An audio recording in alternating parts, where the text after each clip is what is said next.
I want to address a growing educational injustice, one that risks calcifying social inequality and stifling the intellectual vitality of an entire generation in the UK.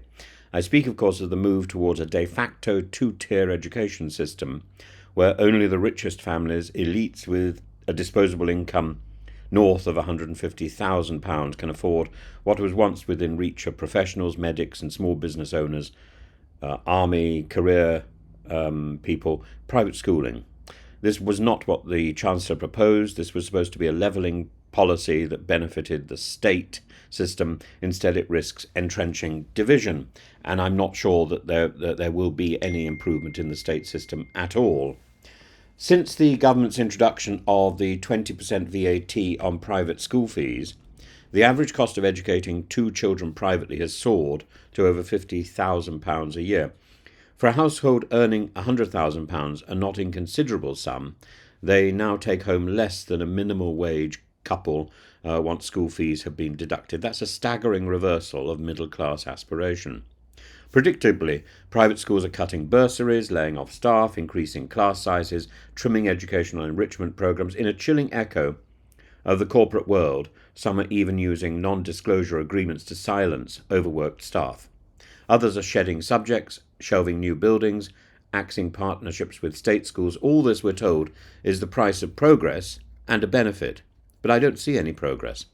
We're told that the £1.8 billion raised annually from VAT will fund 6,500 new teachers in the state sector. But where are they? And where are they coming from?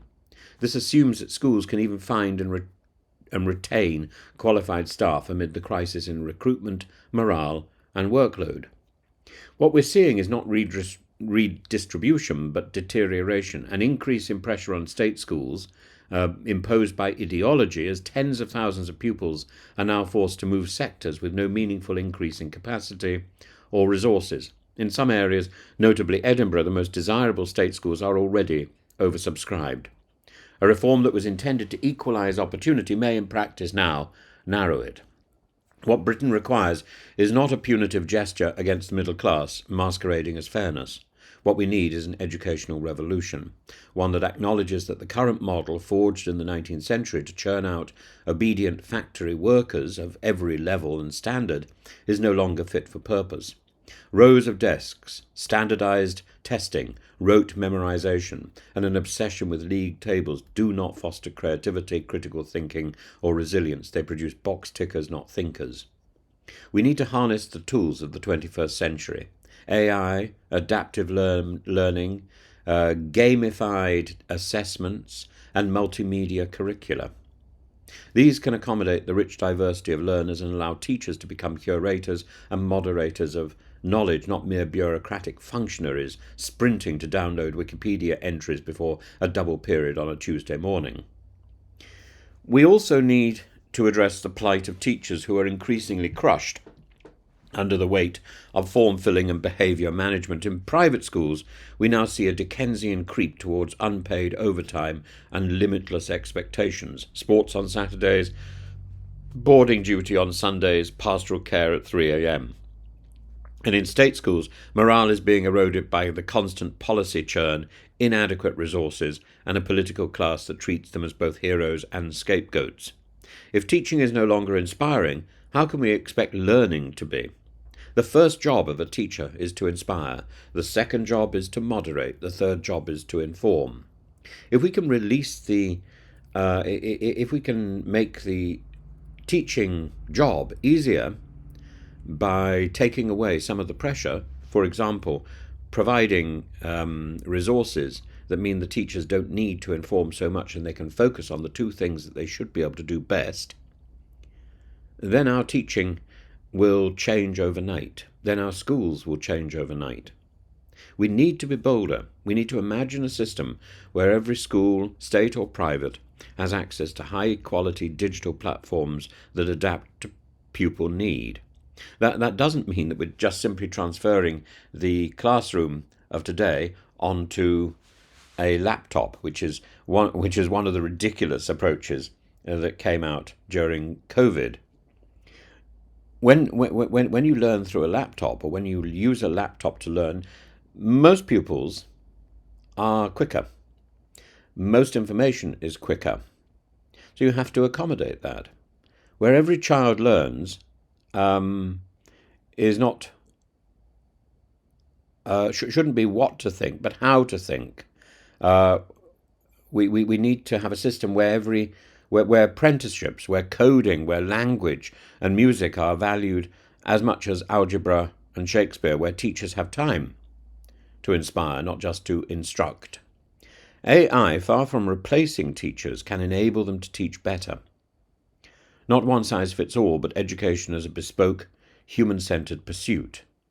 And if we don't change soon, we're going to end up with a system in teaching, not just in the UK, but across Europe and in North America, where students are going to switch off because they know that they can get better material from the internet. And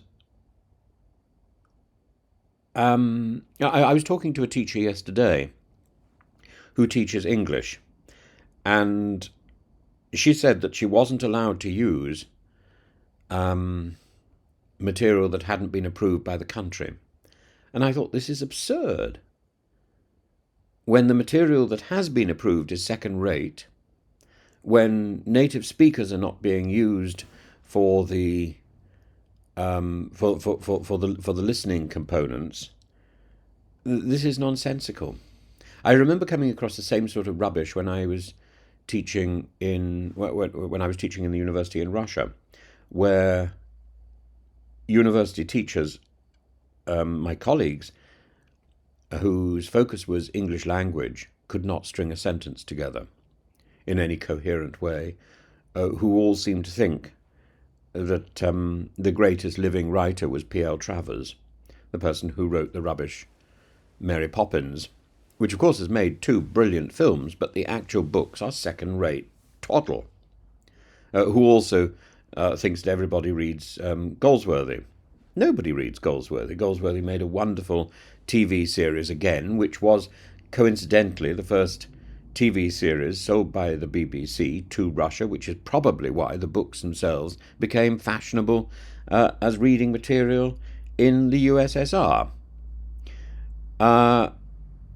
The current trajectory in education is not educational reform, it's class stratification in slow motion. It's ideology gone wild. And the longer we persist with it, the more brittle and brittle-minded our society will become. If we truly want to raise standards, we must first raise our vision, and the future belongs to those who educate boldly, not bureaucratically.